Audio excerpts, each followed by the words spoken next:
Each side of a square is increasing at a rate of 6 centimeters per second. At what rate is the area of the square increasing when the area of the square is 16 square centimeters? So we have a square that is continually increasing. So lumalaki siya, no? Yung paglaki ng side niya, yung rate niya 6 centimeters every second. So let's say you have a square here. Initially ganyan yung size niya, and at some point, no, lumalaki siya na lumalaki. Yung pag-increase niya daw, each side is 6 centimeter per second. Now, at what rate is the area of the square increasing when the area of the square is 16 square centimeter? So, while lumalaki yung side ni square mo, lumalaki din kanyang area. Okay? So, let's assign a variable for the side of the square. So, let's say S yung side. No? And then, when the area is now equivalent to 16 square centimeter, the problem is asking what is the rate of the change of your area. No, this is the unknown. Given that yung ano mo, yung pag-increase ng side mo, since yung side mo is S, so yung rate niya is ano to? 6 centimeters per second. So how are we going to do that one? No? First of all, paano ba natin isolve ang area ng square? Ang area ng square is simply S squared, given that yung S is yung side mo. No? Given this equation, since meron tayong S, no, then meron tayong area, we could simply apply derivative here para makuha mo yung rate ng area mo, yung dA over dt. So let's apply differential here in respect to time. So ang differential ni A, since that is a variable, that would be dA over dt, and to naman S squared, S is a variable, and differential nyan, bring down 2, copy S, 2 minus 1, you have 2S, no? Since ginalaw mo yung S dyan, lalagay ka ng ds dt. Okay, implicit, no? Mag-implicit tayo dito. Okay? So, dito, we have an unknowns, no? Yung rate ng area mo, and at the same time, ano yung haba ng side mo kapag ang area mo is 16. No, madali na lang to. Since meron tayong 16 as your area, balik tayo dito sa equation na to, substitute mo lang yung area, equate mo siya kay S squared, no? Given ang total area ng square mo 16, ano ang haba ng isang side? So, square root mo lang sa 16. Okay, that would be 4. So, you have here 4. Okay? Let's substitute this here. So, you now have the rate of change of your area in respect to time is equal to 2, S mo is 4, and then yung change ng sides mo, yung pag-increase niya is simply, ang given na rate is 6 centimeters per second, so you substitute everything. Okay, multiply everything now, you can now solve for the rate of the change of your area. 2 times 4 times 6, you have 48. Anong unit natin? Ano bang unit ng area? Square centimeter, yung time natin in terms of seconds. O, ito na yung sagot. Okay, simple as that. Next naman, now we have here the length of a rectangle is increasing at a rate of 8 centimeters per second, and its width is expanding at a rate of 3 centimeters per second. When the length is 20 centimeter and the width is 10 centimeter, how fast is the area of the rectangle increasing? Okay, so kanina square, no, same lang yung sides. This case naman, we have a rectangle, no. So kapag rectangle, magkaiba yung dimension ng length at width mo, no. So mag-assign tayo ng variables. Let's say L is your length, ayan. And then let's say W is your width. Okay, since nag-i-increase tong dalawa, no, kasi sabi ni problem, yung length mo nag-i-increase siya ng 8 centimeters per second, and at the same time yung width mo nag-i-increase siya ng 3 centimeters per second, matik na malaki din yung area mo, no, nag-i-increase din siya. So dito may area ka dito, no, and then at the same time, since nagbabago si ano natin, si tawag nito, si length and width mo, may change din dito sa area mo, no? So I think ito yung tinatanong na problem, how fast is the area of the rectangle changing? Yan yung kailangan nating isolve. Siguro isolve na lang muna natin yung area, given that yung current condition natin, yung length natin is 20 centimeter, and yung width mo is 10 centimeter. How do you solve the area of a rectangle? That is simply length times width. Tama. So you have 20 times 10 here. No? Lagay na muna natin dyan. Ayan, balikan natin yan mamaya. Okay? Next na gawin natin, we need to find this one. No? We need to find this one. Now, kailangan natin makapag-derive ng equation, no? Na mayroon tayong area, mayroon tayong length, mayroon tayong width. How do you solve the area of a rectangle? That is simply length times width. So, ilagay natin.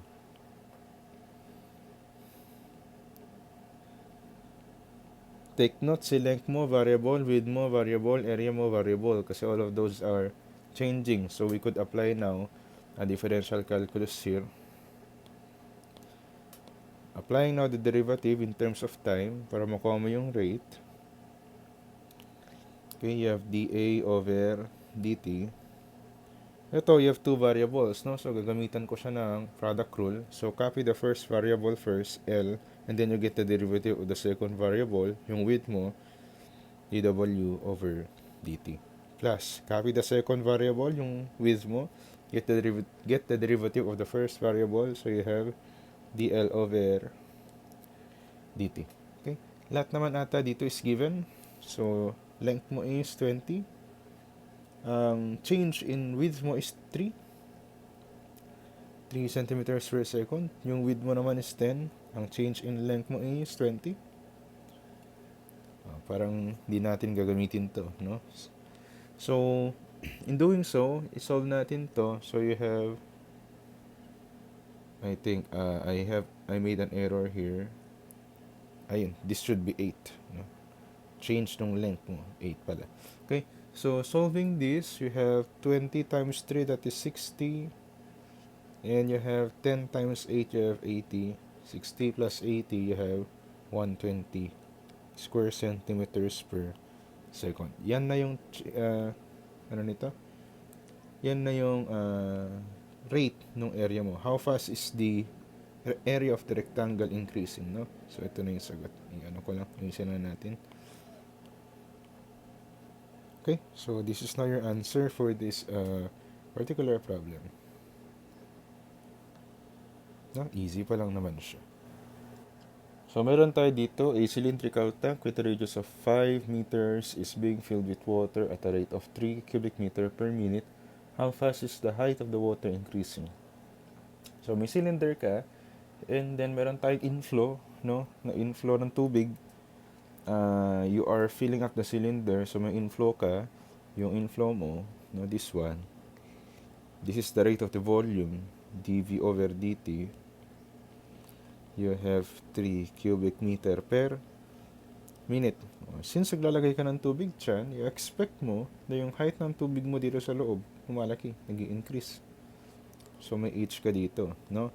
Due to your inflow, since nagdadagdag ka ng 3 cubic meter per minute na water, kakaroon ka ng change in height o yung rate mo, no? How fast is the height of the water increasing? Okay? So, yan yung kailangan nating isolve dito. So, check muna natin, ano na ba yung mga given natin, no? Given tayo ng volume, yung rate ni volume. Given tayo ng radius. Given tayo ng height. Okay. Hanap tayo ng equation na meron niyang tatlo. So, pwede natin gamitin yung volume ng cylinder. For the volume of the cylinder, no, since prismatic yan, general formula ng prismatic is area of the base times height. Ang base na cylinder is circular, no, so ang area ng base natin is pi r squared times yung height ni cylinder. O, yan na si volume, no? Or pwede nating sabihin V na lang. V. Okay? O, check mo natin. Meron ba yung tatlo? Yes. May volume, may radius, may height. So, pwede natin tong gamitin. Next, we apply now differential here para solve yung rate. all of those variables are changing except for the radius, no? So you treat radius as constant. Okay, you treat radius as constant. Kasi regardless of the height, parehas lang naman din si radius, hindi siya nagbabago. No, yung volume nagbabago, yung height natin nagbabago. Kasi dependent si height kay volume. So let's apply differential now. Differential ni volume, you have dv over dt.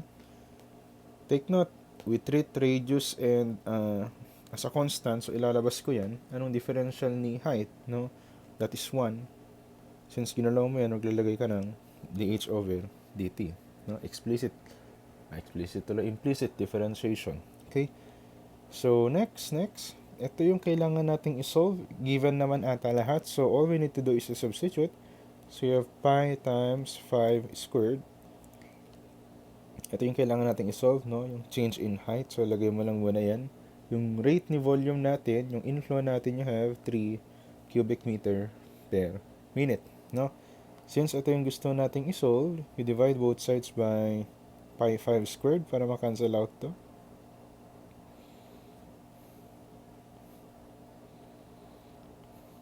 Cancel, and then baliktarin natin, no? I-flip natin. dh over dt now is equal to, pag ipa-plug in mo to kay calculator, ang lalabas na sagot is around, wait lang, saan ba yung calculator?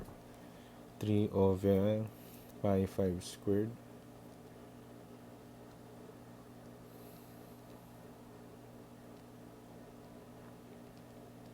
Ang lalabas na sagot is around 0.038. So you have 0.38. Tuloy pa natin 2. Ayan. Meter per minute. Okay? So yan na yung sagot dito. Okay, so the radius of a sphere is increasing at a rate of 4 millimeters per second.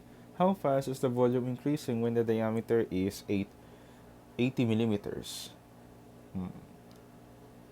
So, solve muna natin, no? Isulat muna natin given. So, unang given, yung rate ni radius ni sphere. The radius is changing at a rate of 4 millimeters per second. At the same time, given tayo ng diameter na 80. If diameter is 80, what is radius? Kalahati lang ni diameter. So, 80 divided by 2, you have 40 millimeter. What else is given? Wala na. No? Tinatanong, how fast is the volume increasing? So, what is the rate of the change of your volume? Kasi lumalaki si radius mo eh.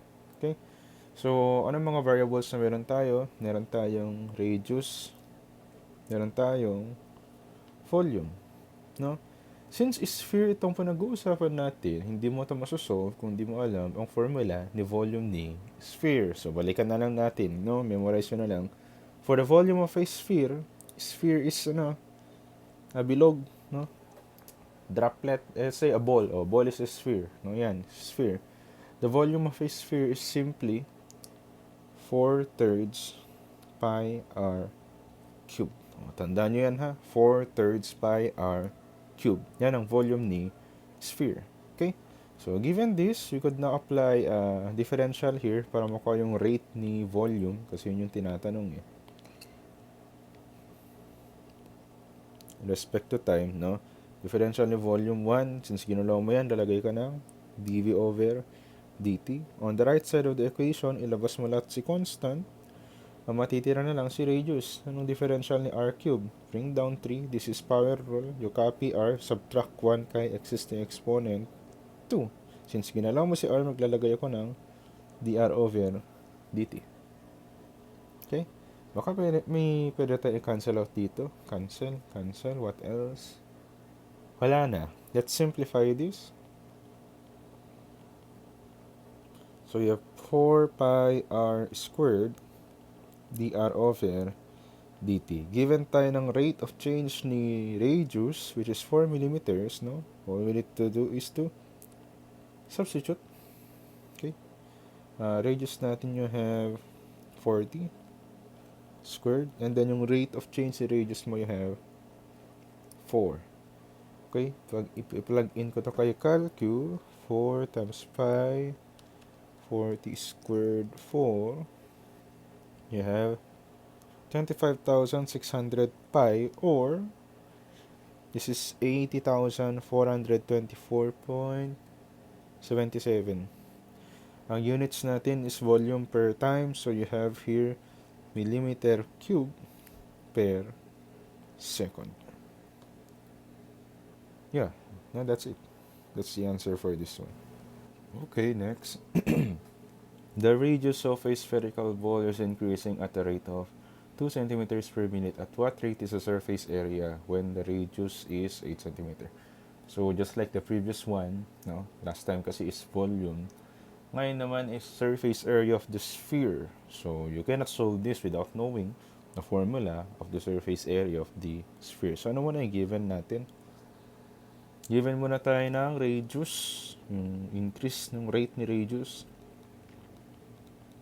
Ayan, so 2 centimeters per minute. And then yung existing radius mo, you have 8 centimeter. So the problem is asking what is the rate of the surface area kapag nag-i-increase yung radius mo at an instant of the radius being 8 centimeter. So ito yung unknown. Ano bang formula ng surface area ng sphere? Yung kanina, 4/3 pi r cube. Ito naman, 4 pi r squared. No? Simple lang, di ba? Since given na tayo ng formula, mayroon lahat ng variables natin dyan. No? Let's apply differential here. In respect to time. So, you have dsa over dt. Tapos si constant, differential ni r squared, you have 2r. Apply implicit differentiation, so you have dr over dt. Everything here could be substituted, so you have here, combine muna natin yung pwede natin makombine, no? Yung 4 and 2, 4 times 2, bakit pi ito? This should be 2r. Ayan. 4 times 2, you have 8 pi, and then you copy r, then you copy dr over dt. Let's substitute everything. So, you have 8 pi. Ang r mo, 8. Ang rate ni radius mo is 2. In doing so, you have 128 pi, or approximately 402.124 cubic meter per minute. Kasi cubic meter tuloy, square centimeter. No? Kasi surface area ang pinag-uusapan natin. Rate ni surface area. Ang unit ni time natin for this problem is in minutes. So, ito na yung sagot. Ano ko lang to? Copy-paste natin. No? So, yan na yung sagot natin. Okay? Next, we have this one. The area of a triangle with sides of lengths A and B are contained and contain angle theta is, ayan, no? Yeah, that's how you solve the area of a triangle given a side and an angle theta. If sides A and B are 2 and 3 centimeters respectively, and theta increases at a rate of 0.2 radians per minute, how fast is the area increasing when your angle theta is equal to pi over 3? So, i-drawing muna natin yan. No? I think ang pinaka-familiar kasi kayong formula ni triangle, alam yung formula for the area is 1/2 base height. Tama? Ayan, 1/2 base height given na ito yung base mo, and then itong altitude mo, that is your height perpendicular to your base. No? What if, walang binigay na altitude? What if ang binigay, dalawang sides? Let's say this is side A, and then side B, and then in between those sides, you have theta. How do you solve the area? No? We have the second formula, wherein you could solve the area of a triangle by using 1/2 side 1, side 2, sine angle theta. Okay, so may dalawa tayong formula for triangle para i-solve natin yung area. Okay, for this particular problem, no, si angle theta daw natin, ito, nag-i-increase siya. So, at some point, tong triangle mo, maging ganyan siya. Unti-unti siyang pumubukas. Diba? Nag-i-increase siya eh. No? Since nag-i-increase yan, nagpapalit yung area ng triangle mo. So, yung area mo dependent dun sa angle theta mo. Okay? Ngayon, tinatanong, how fast is the area increasing when your theta is also increasing? No? At an instant wherein yung theta mo is pi over 3. So, tignan muna natin, ano yung mga constants natin dito? Constants natin is yung a and b kasi these are not changing. No? At any point, the same yan. Ang variables natin is yung pi, ay yung theta, and at the same time yung area. So, tandaan nyo yan. No? So, let's now apply differential here para ma-solve yung required, which is how fast is the area increasing. That is dA over dt. So, let's focus on this one. So, on the left side, you have dA over dt. On the right side, ilabas lahat si constant. So, 1 half AB. And then, you have sine theta. Anong differential ni sine? Okay? Differential ni sine is cosine. So, you have cosine theta. Since ginalaw mo si theta, lagay ka ng d theta in respect to time. Okay, so that's it. No? So, that's it. All we need to do here is to substitute. Maybe we could substitute something here. Okay, so you have 1 half. Ang a and b mo is 2 and 3, so 2 times 3. Then you have cosine, no? Cosine theta. You have theta here, pi over 3 times yung rate, no? Nung ano mo, nung increase nung angle mo, you have 0.2.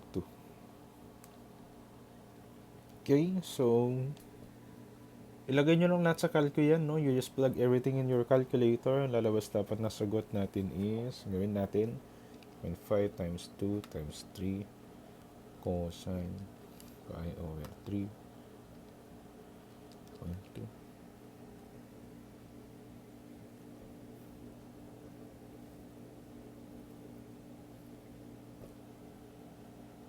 By the way, no? Check na natin yung units kasi naka-radians yung isa dyan. Okay. Let's check this one. Kapag nakita kasi ng angle theta na walang kasamang function like sine, cosine, tangent, usually, ano yan, express in radians, no? So, dito, pi over 3 radians yan. Ngayon, dito kasi, isasama mo siya kay cosine. So, dapat i-convert mo to into degrees, no? So, how do we convert radians into degrees? So, ang gawin natin, dito tayo, kasi inconsistency units, i-multiply mo siya ng 180 over pi. Kulang sa space. Ayan. 180 over pi. So, ganyan siya, no? Kapag si angle theta, kung nakikita ka ng angle theta, wala siyang kasama, naka-radians yan. Pero pag may kasama yan, let's say ganyan, dapat ito in degrees. No? How do you convert radians into degrees? You simply multiply by 180 over pi.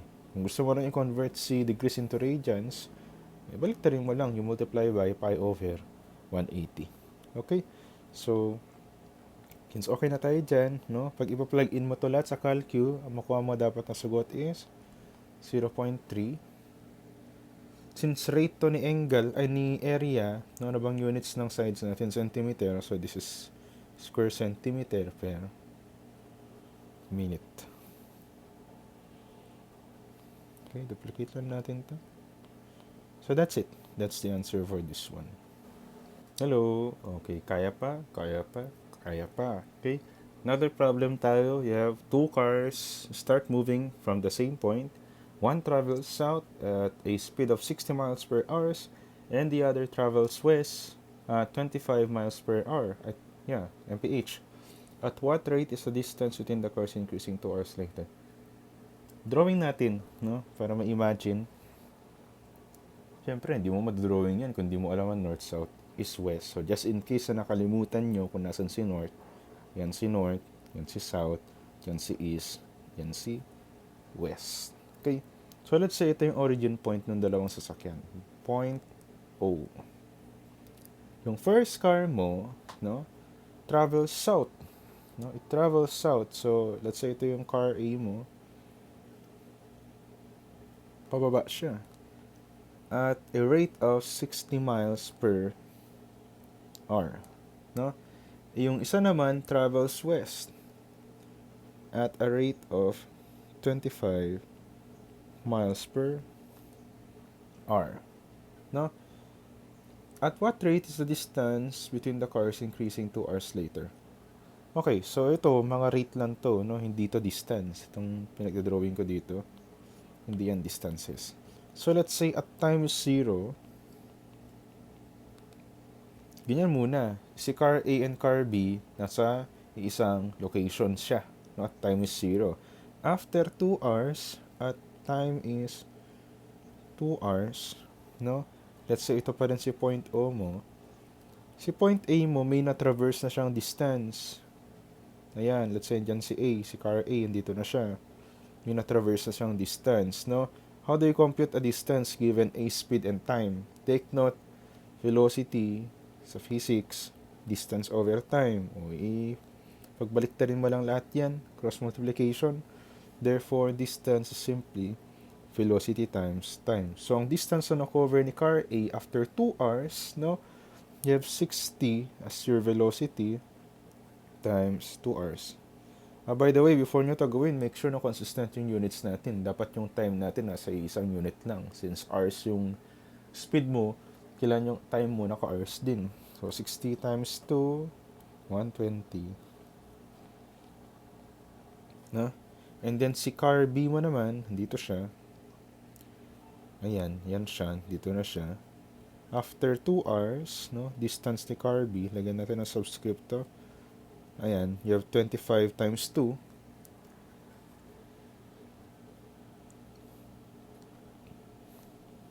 That would give you 50. So, ano napapansin nyo? Habang tumatagal yung oras, mas lumalayo silang dalawa. No? Meron silang distance within one another. Ito. Let's say this is DAB. Yan. So, habang nagtatagal, lumalayo silang lumalayo. So, nagkakaroon tayo dito ng change in distance between point A and point B, between car A and B. No? So, para hindi tayo ma-overwhelm, gawa tayo ng isa pang drawing. Diba, right triangle yan? It forms a right triangle. So, i-drawing natin siya in a right triangle only. Ayan. Ayan, no? So, ito yung distance ni car A, ito yung distance ni car B, ito yung distance ni car A and car B.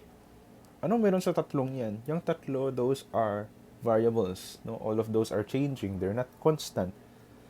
So, dito kasi yung tinatanong, how do we solve for this one? No? Take note, ito may rate siya kasi gumagalaw. Ito din may rate siya kasi gumagalaw. Ito din may rate siya kasi gumagalaw. So, hanap tayo ng equation na meron yung tatlo. Okay? This is a right triangle. So, pwede natin siyang gamitan ng Pythagorean theorem. No? Sabi ni Pythagorean theorem, let's say, right triangle yan. Therefore, ito yung hypotenuse. Ito yung side A mo, side B. So, pwede natin gawin. The square root of your hypotenuse, the squared, no? Hypotenuse squared is simply the sum of the squared of both sides. So you have dA squared plus dB squared. Take note by Pythagorean theorem to. Hindi ko alam kung correct ang spelling ko kay Pythagorean. No? Kayo na lang mag-correct kung mali yan.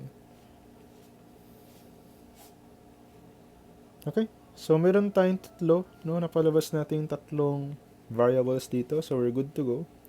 Let's apply differential now. Take note, all of these are variables, no? Anong differential ni dAB squared? Power rule yan. Bring down the exponent. Subtract 1. Then since ginalaw mo yan, dAB over dt. No? Ganon din dito sa remaining, no? So you have 2 dA over dt plus 2 dB over dt. So, yan na siya. No? Hindi na siya kasya dito. So, i-move natin siya sa baba.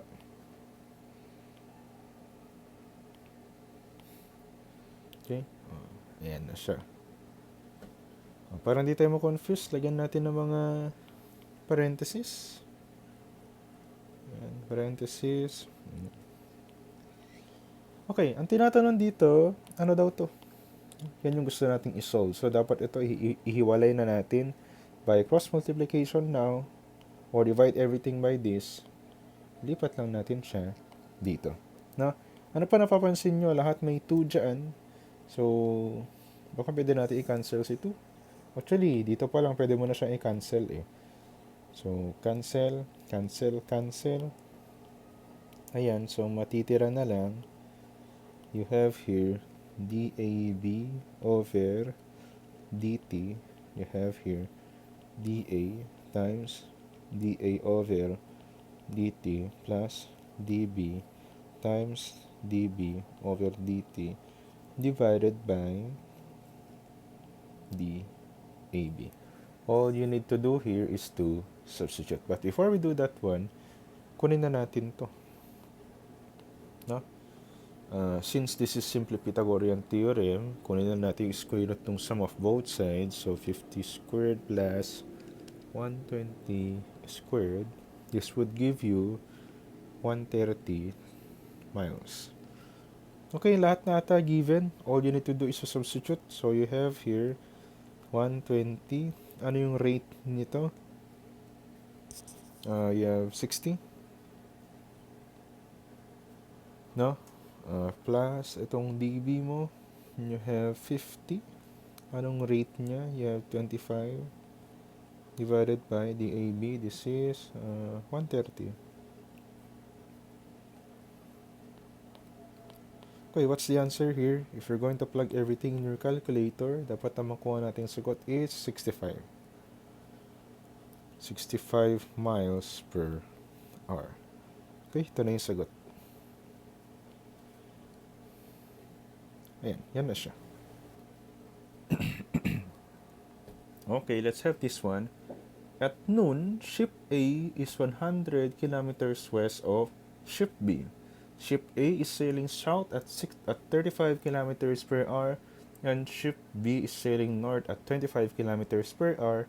How fast is the distance between the ships changing at 4 p.m.? Okay, drawing natin, no? Andito si ship A. Ayan. 100 kilometers west of ship A, andun si ship B. So, urong ka ng 100 kilometers. Nandito si ship B. Ito yung original positions ng dalawa. No? However, si ship A is sailing south. So, ang direction of motion ni ship A is pababa. South nga eh. Ayan, sailing south siya at a speed of 35 kilometers per hour. No?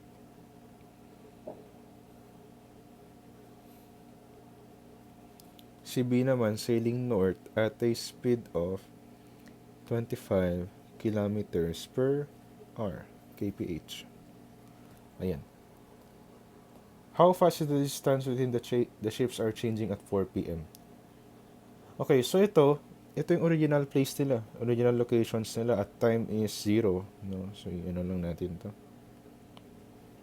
Ayan, these are the speeds, no? So, at time is 0, ganyan siya. However, after 4 hours, no, gumalaw na yung dalawa. Okay? Let's say, lagyan natin ng points. Ito si A. No, and then gagalaw siya until ma-reach niya si A prime. Ito naman si B. Yung original place ni ship B, and then gagalaw siya until ma-reach niya yung final point niya. No? So, medyo ano to eh. Medyo kailangan natin ng konting imagination. Gawin nating datum si ship A, yung origin niya.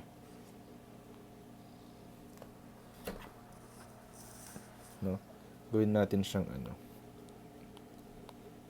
gawa tayo ng Cartesian plane. No? Gawin nating origin to.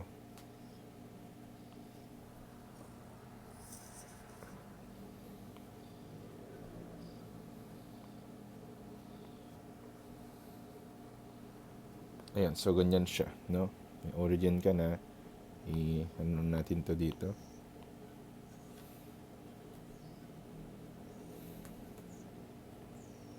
Ayan, ihiwalay lang natin. Ayan, no? So, this is at time is 4 hours already. So, what I'm going to do here, gawin natin tong A as your origin. So, let's say this is 0, 0. How about ito, tong final location ni A? Take note, gumalaw siya at what distance, no? Take note, ang distance natin, just like the previous problem, is velocity times time. Since ang speed ni ship A mo is 35, this is 35 times yung 4 hours mo, no? Or 35 times time, kasi take note, distance is dependent on your time. So, pwede natin gawin dito, since bumaba siya, no? Yung coordinates nitong A prime mo is simply, di ba pa nagsusulot tayo ng coordinates, x muna, 0. Then yung y-axis mo, you have negative 35t. Kasi bumaba ka eh, no? Okay? Next naman, dun tayo kay B. Anong coordinate nitong original point niya? You have here negative 100. Kasi yung x mo, umatras ka ng 100 from the origin. And then ang y mo, 0. How about to? Itong distance na to. No? Take note, for the distance traveled by ship B, you have velocity times time. Ang speed ni B mo is 25, so you have 25t. So ito, this is negative 100 still. Ang y-coordinate mo, 25t. No? Ayan. Ngayon, si problem ng tinatanong niya, ano daw tong distance na to? No? Yung distance between point A and point B after 4 hours. At time is equal to 4 hours. Ano tong distance na to? Let's assign this as the AB. Babalik tayo ng analytic geometry dito, no? Si analytic geometry natin, meron tayong formula in finding distance between 2 points, no? Or yung distance formula natin, that's the commonly known name of the formula. And let's have a recall. For you to compute the distance between 2 points, in this particular problem, distance between AB, no? That is simply the square root of this one. X sub 2 minus x sub 1 squared plus y sub 2 minus y sub 1 squared. Basically, itong x sub 2 and y sub 2, x sub 1, y sub 1, those are the coordinates of two specific points. Okay? So, mag-assign tayo ng point 1 and point 2 natin. So, i-assign na lang natin to, itong si A as point 1, ito naman as point 2. So, si point 1, meron siyang coordinates na 0, negative 35t. Si point 2 naman, meron siyang coordinates na 125t. Ibig sabihin, si x sub 1 mo is 0, x sub 2 mo is negative 100, si y sub 1 mo is negative 35t, and si y sub 2 mo is 25t. Ayan, no? So ito, x sub 1, y sub 1, x sub 2, y sub 2. All we need to do here is to substitute everything dito. Okay, para makagawa tayo ng equation. So you now have here the square root of ang x sub 2 natin is negative 100 minus 0 squared plus y sub 2 natin is 25t minus negative 35t squared. Okay, let's simplify. Negative 100 minus 0, that is 100, no? Negative 100, tama? So you have here square root of negative 100 squared plus, ito, negative times negative, positive. So 25 plus 35, that is 60. So you have 60t squared. Okay? O, para hindi tayo ma-stress dyan sa radical sign na yan, Baka pwede kong gawin, erase ko lahat to ng 2, no, para matanggal tong square root. So you have here DAB raised to 2 is equal to negative 100 raised to 2 plus 60 t raised to 2. The problem is asking for the rate of change nitong distance between point A and point B. So, ang tinatanong dito, yung dAB over dt. Pwede na natin siyang palabasin gamit tong na-derive natin na equation na to. Let's apply differential here in respect to time. So, you have here 2. So, you have here 2 dAB. No, and then, dAB over dt. Ayan. Ang differential ni negative 100 squared is 0. No? And then you have here chain rule mo to. So you bring down 2, you copy what's inside. 2 minus 1, that is 1 times 60. No? dt over dt, that will cancel out. So that's it. Now, all we have to do is to cancel out what we could cancel. Parehas sila may 2, cancel. And then, since ito yung gusto nyo pahanap, no? Let's simplify this further. So, you have dAB over dt. Di-divide ko lahat to ng dAB. Okay? So, you have here 60 times 60. You have 3,600t divided by dAB. No? Pwede na natin tong i-solve. All we need to do here is to substitute. Okay, so substitute. Now, the problem here is we do not know what dAB is. We do not know what dAB is. All we know is what's time. No? Pwede natin tong i-solve. Balikan natin tong distance formula.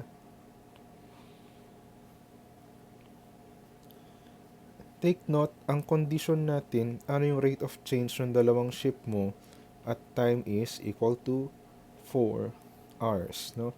May na-derive na tayo dito kanina, which is this one. Balikan natin to. Ayan. No? All you just have to do here is to change time into 4. So ito, you have 60 times 4. Ayan. So, i-compute natin sa calcu.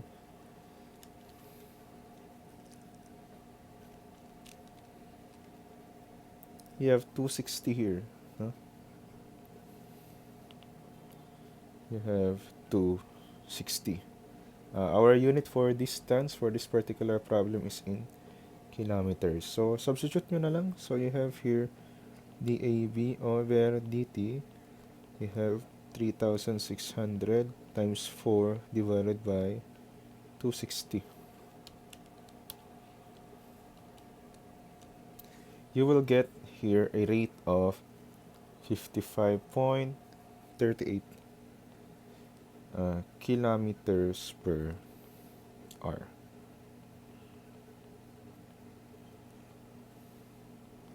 Okay, so that's it. That's it for this particular problem. Palitan natin kulay. Ayan. Okay, so ano to? May application siya ni analytic geometry. Okay, so last problem. A trough is 10 feet long and its ends have a shape of an isosceles triangles that are 3 feet across the top and have a height of 1 foot. If the trough is being filled with water at a rate of 12 feet per cubic minute, how fast is the water level rising when the water is 6 inches deep? So, I already drew the diagram here. So, ito yung trough mo. 10 feet ang haba. Both sides have an isosceles triangle. Medyo sa isosceles, same ang haba ng sides, no? So, yung total depth ng trough mo is 1 feet. Ayan. Ngayon, lalagyan mo siya ng tubig at a rate of 12 cubic feet per minute. O, since ilalagyan mo siya ng tubig, unti-unting tumataas yung lalim ng water mo. So, may H ka dito. Ito yung water. No? So, yun yung tinatanong ni problem. How fast is the water level rising when the water is 6 inches deep? So, our required here is to find dH over dt. Ano muna yung mga given natin? Given tayo ng rate ni volume, no? Which is, you have 12 feet. 12 cubic feet per minute. What else? What else is given? Given tayo ni length nito na 10 feet, no? And then yung height ni water, which is 6 inches, that is kalahati ni 1 feet. Ayan. So, kailangan natin makagawa ng equation na may volume ka, may height ka, and then may length ka, no? So, how are we going to do that one? Let's focus here. Itong sa tubig, kasi ito yung nagbabago eh. No? Let's focus here. How do we get the volume of this one? No? I-separate natin. Yung water lang ha. Ito yung isa. I-drawing natin. Ayan.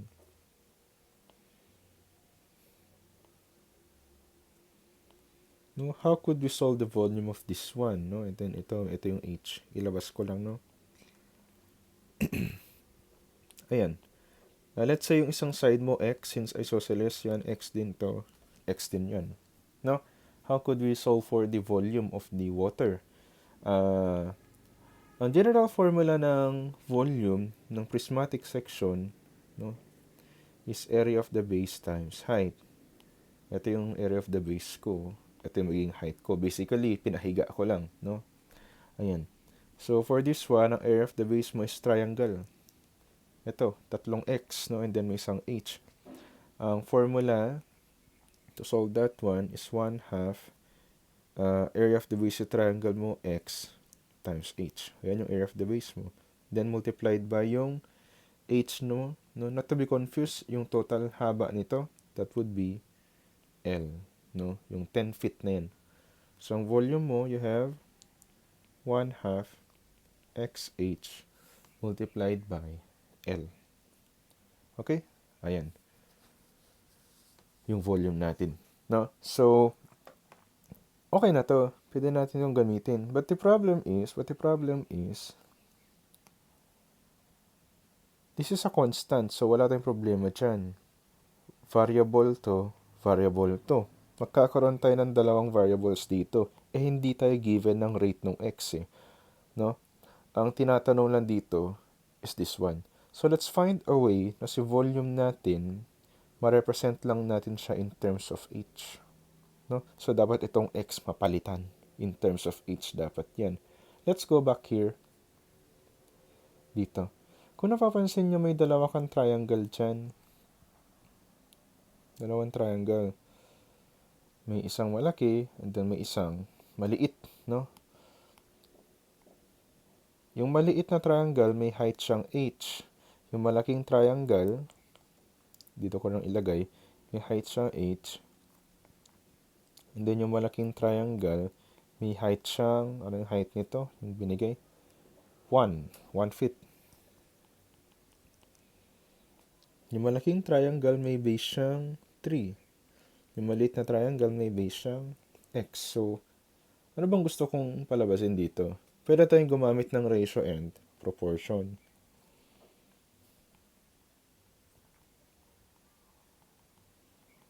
Yan, no? Pwede mong gamitin ng ratio and proportion yan. Both triangles share the same angle here. So, pwede natin gamitin, i-ratio and proportion natin smaller triangle to the bigger triangle. Si smaller triangle, may base kang x, may height kang h. Si bigger triangle, may base kang 3, may height kang 1. Take note, kailangan si x ma-represent mo as h. By cross multiplication now, x is simply 3h. Let's say equation 1 yan. Equation 2. Plug equation 2 in equation 1. We now have for the volume, you have 1/2 3h times h times L. Ang L natin dito is 10. No? So, we have 3 times 10 divided by 2. So, you have 3 times 10 divided by 2. You have 15. 15h times h, you have h squared. Ayan na. May formula ka na ni volume. All we need to do now is mapalabas si dh over dt So you apply derivative here. On the left side, you have dv over dt. On the right side, you have 15. This is power real. You bring down 2. 2 minus 1, you have h na lang. Then, since ginalaw mo sa h, so lagay ka ng dh over dt. Ito yung gusto kong isolve, no? So, by cross multiplication, lipat natin to dito. Ayan. Ayusin natin. And then, pwede natin itong pagbaliktarin. So, basically, meron tayong dh over dt is equal to dv over dt divided by 15 times 2, you have 30 h. All you need to do here is to substitute. Ang dv over dt natin is 12 feet cubic feet per minute divided by 30. Yung height na given is 6 inches, that is kalahati ni 1 feet, no? Ang kalahati, no? Half a, kasi kung ko-convert mo si 6 inches into feet, that is 1/2, no? So let's apply this one. Let's solve. You have here